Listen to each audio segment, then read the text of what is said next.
I had arrived home about 15 minutes ago and was surprised that my wife Molly was not home yet. She had been working a few hours later several days per week, but still usually beat me home and had dinner started by the time I came in the door. I grabbed a beer and was going to call her about dinner plans when she beat me to the punch and my cell phone rang. "Hello, darling, are you still at work?" I inquired. "Yes, Jack, I'm still here, but we are leaving now. I have a surprise for you that I think you're going to like. At least I hope you do. I know I'm going to like it. We need to talk when I get home, so please make sure you are around and ready for a conversation when I get there. I'll be home in 20 minutes. "Should I start dinner or run out and pick something up?" I asked. "No, Jack. We won't have time for that tonight. At least not until later. But Jack, just remember that I love you and only you and I can't wait to see you." "I love you too, and I'll be waiting for you with open arms." 20 minutes later, my wife Molly walked in, and I thought right off the bat that she looked a bit rumpled, with wrinkled clothes, her stockings were gone, and her makeup and hair were a bit messed up. "Wow, you must have had a rough day, Molly. You look kind of disheveled." "What's up?"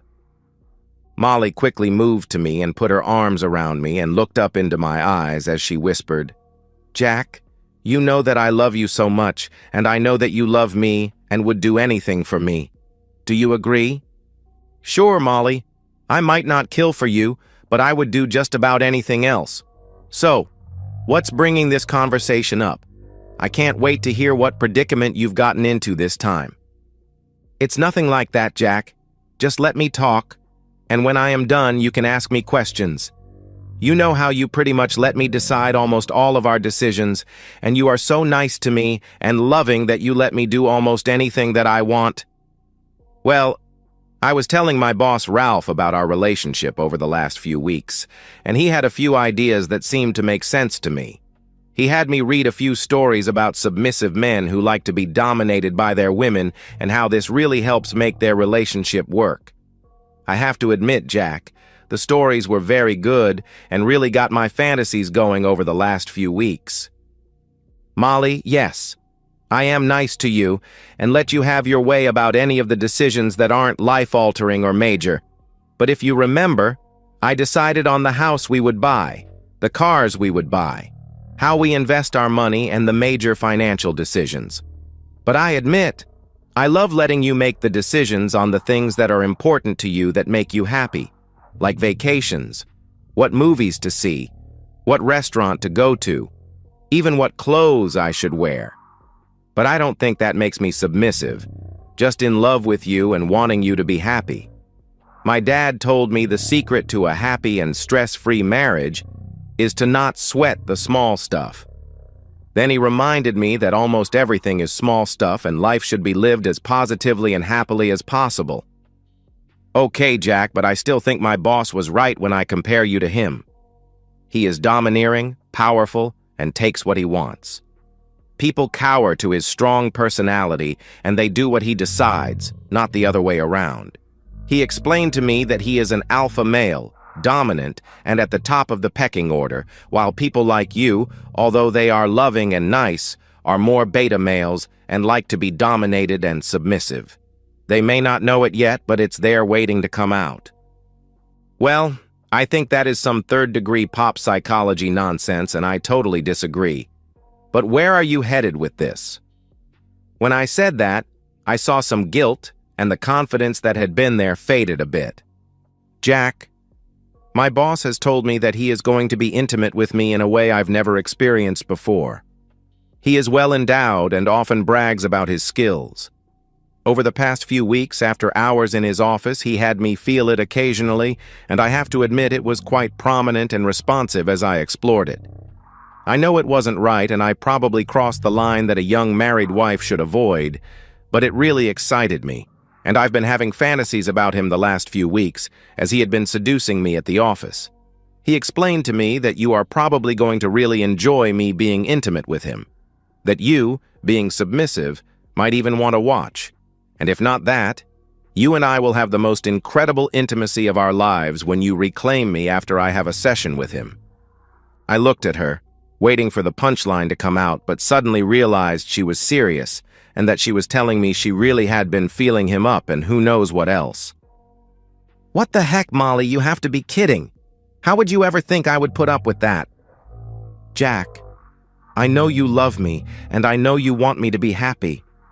I'm convinced that this will bring our love and our intimate life to a whole new level. Molly, are you telling me that you've been intimate with your boss? What the heck have you been doing, Molly? I asked angrily. Oh no, Jack, I would never cheat on you. Nonsense, you already have. You've been having intimate conversations with Ralph, and you've already told me that you felt his private parts. Has he been intimate with you? I asked. She cast her eyes down and couldn't look me in the eye as she said, No, Jack, not yet. He did touch me intimately in the car on the drive over here, and he is waiting in the driveway for us to have this conversation, and then he is coming up to our bedroom and we are going to be intimate. You can watch if you want. Ralph would like that. But if not, when we are done, you can come up and I will let you do anything and everything to me that you ever might have fantasized about. You're kidding me. He is outside right now and you let him touch you and you are believing his nonsense. The thought of me being with you after you have been with him makes me want to vomit. And what happens now, Molly, if I say no and ask you to send him away? Molly now had a look of panic. I could tell she wasn't ready for this response, so now she evidently was going to try a more assertive approach, probably having been coached by her slime bag boss. Jack, you love me and I want this. You always let me have my way and I've decided this will be good for us. We will at least try this once, although I am sure it will be so good that we will likely want to continue. Now I'm going up and making myself beautiful for him and for you. You can let him in and then wait for us to finish.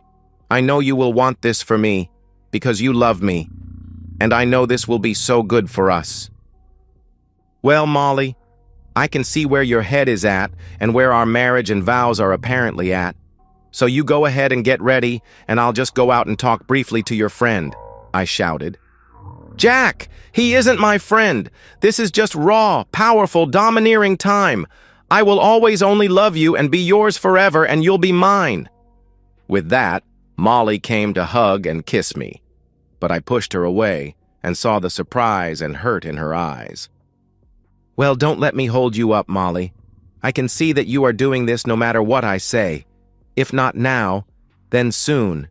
Maybe without even telling me. Regardless, you've actually already cheated on me. So go ahead upstairs and get yourself ready. Her look of guilt and shock at my statement made her pause, but she turned to walk away. On the stairway, she turned and said, You'll see Jack. This will be epic. Yes, Molly, it is going to be epic. You have that right.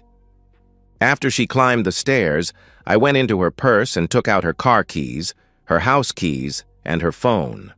From her wallet, I took out our joint credit card, and I then went into the kitchen and grabbed a tea towel from the linen drawer and a few zip ties from the utility drawer. I also grabbed a very large meat carver from the knife drawer and went out to meet Ralph. Ralph was sitting in his car in the driver's seat, reading his phone, and when I came out, he lowered his driver's window and said, Well, little Jack, I guess your wife told you the score? Don't worry, I'll still let her have time with you, at least for now, until she is fully under my power. You'll enjoy. I never let him finish his last statement. I put my whole body into the angriest, most vicious left hook I could muster and hit him square in the nose. The satisfying crunch of bones and the gush of blood confirmed that I had done some damage. As the blood gushed from his face onto his Brooks Brothers suit and the seat of his Mercedes, I handed him the tea towel and said, Here, you might want this, Ralphie. He quickly brought it up to his nose, and as he did, I wrapped a zip tie around his left wrist, pulled it up and looped it around the bar for his head restraint, and pulled the zip tie tight. I then opened the car door and gave him another left hook, although this one went straight to his private area.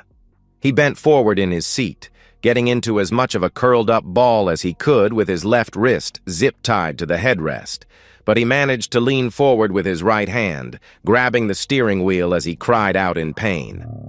I immediately seized the opportunity to zip-tie his right hand to the steering wheel.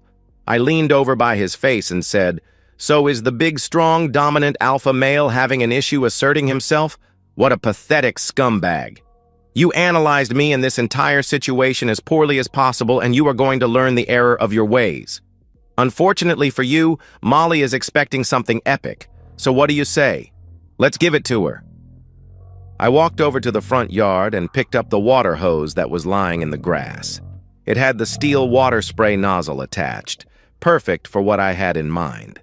I walked back to the side of the car, swinging the hose next to my body like you would swing a lasso or a sling, and after building up an acceptable amount of speed and momentum, I let it slam into the passenger window, shattering it into a tumbling mass of safety glass pieces, covering the inside seat and floor of his car.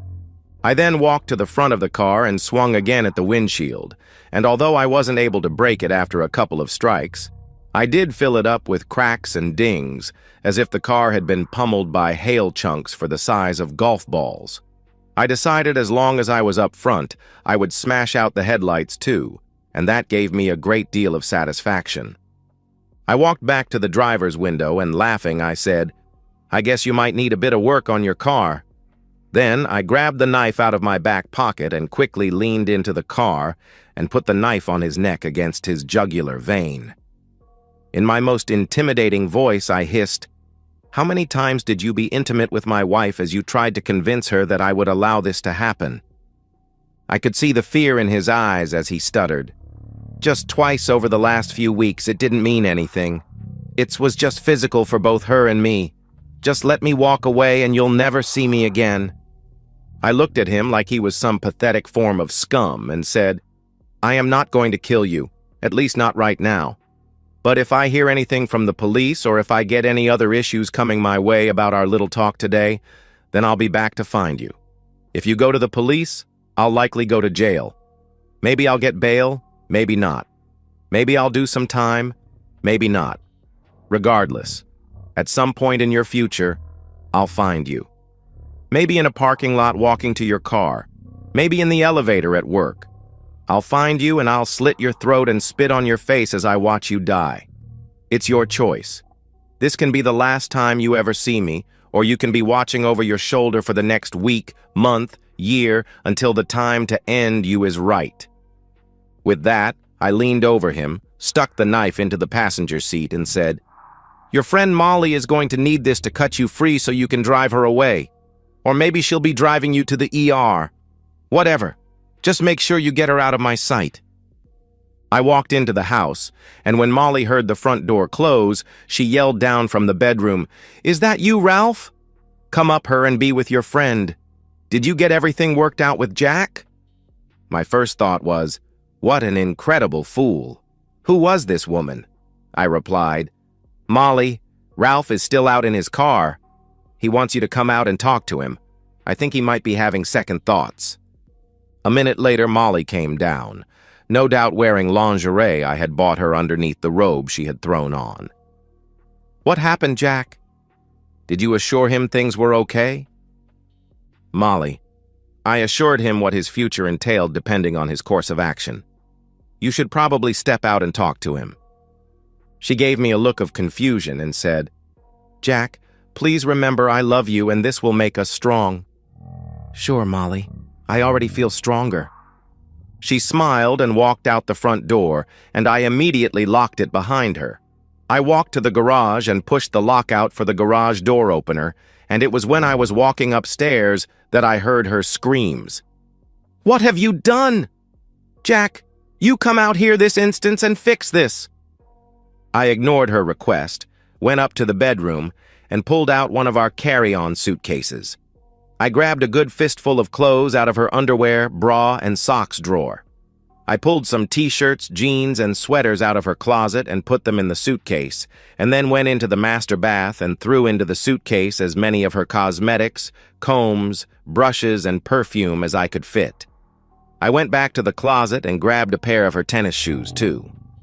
I walked to the spare bedroom in the front of the house, opened the window, and yelled out, "Molly, here!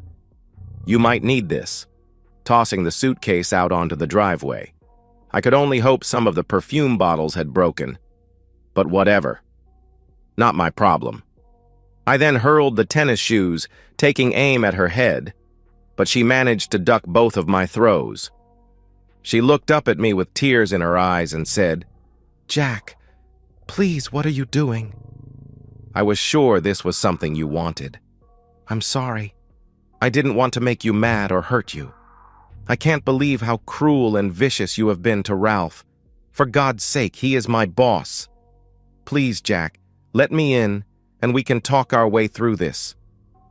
I looked at her and said, "Molly, I can't even begin to tell you how ridiculous you've sounded since you came home with your little ploy to turn me into your passive observer. I'm wondering if you had a stroke, or are on drugs, or maybe I just never knew how shallow and pathetic you really are. Whatever, it doesn't matter at this point.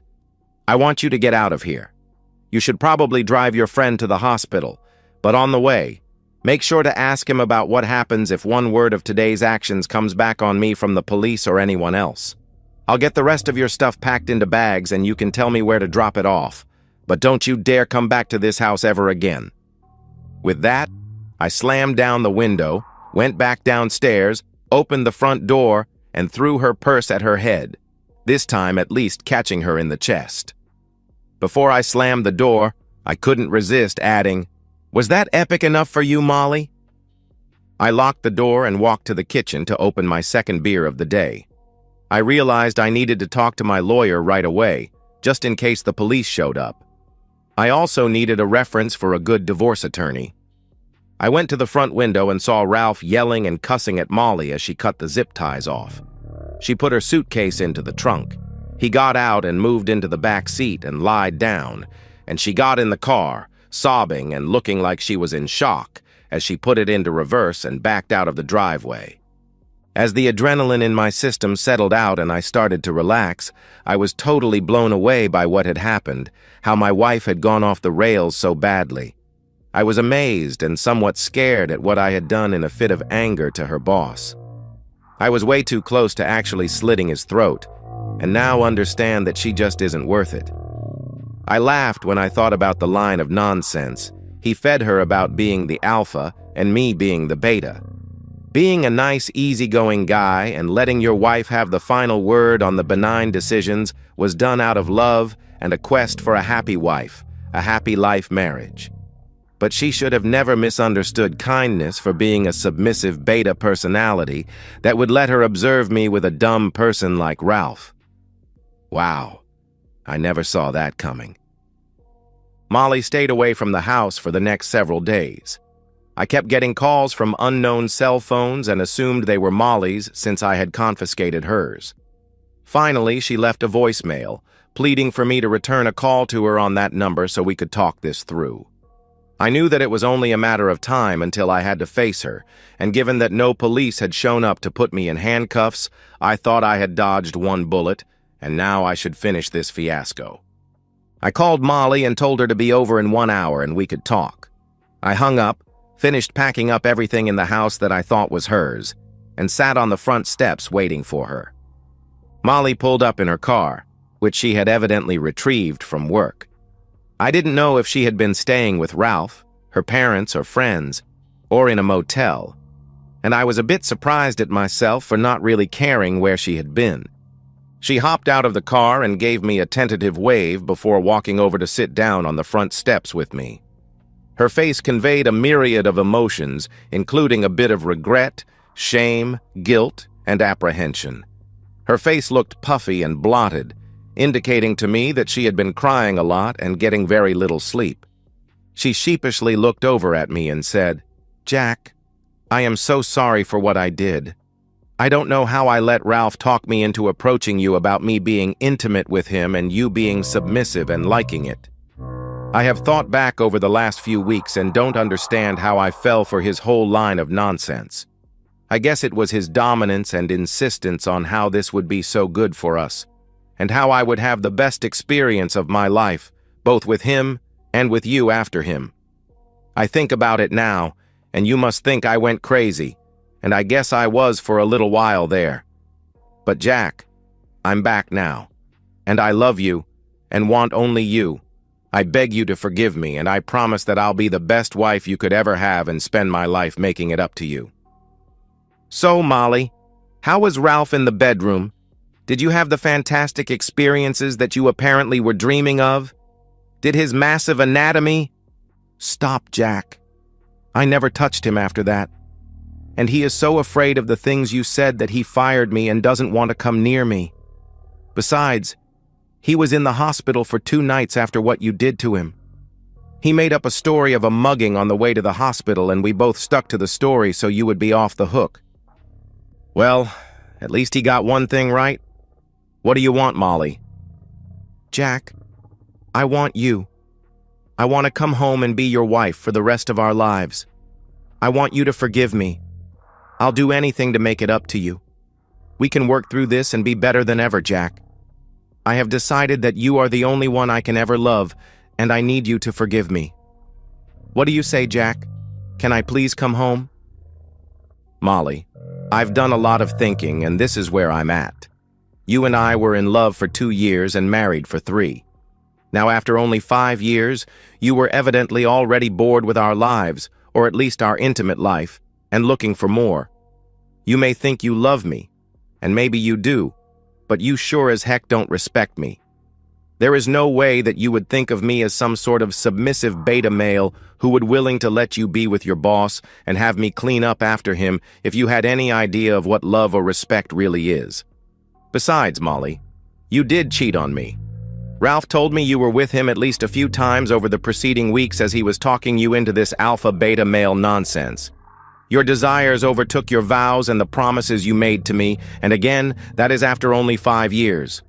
What happens at 7, 10, 15, or 20 years? How many times will you get bored and break those vows? Jack, I would never do that to you. You already have, Molly, so don't say never. No, I've given it a lot of thought. We don't have kids, don't have much in the way of savings, and our only real asset is the house, which has very little equity in it. I've decided, Molly, that the risk of staying with you is far greater than the benefit of staying with you. I truly believe it will only be a matter of time before you rationalize an affair, and based on how it went with Ralph, this time you will just go behind my back. I have no trust in you anymore, and even worse, I have lost my respect for you. I can't be with someone who doesn't respect me and who I no longer respect. Molly had started tearing up as I was explaining my decision, and she was now sobbing as I told her we were finished. Molly, we are getting divorced.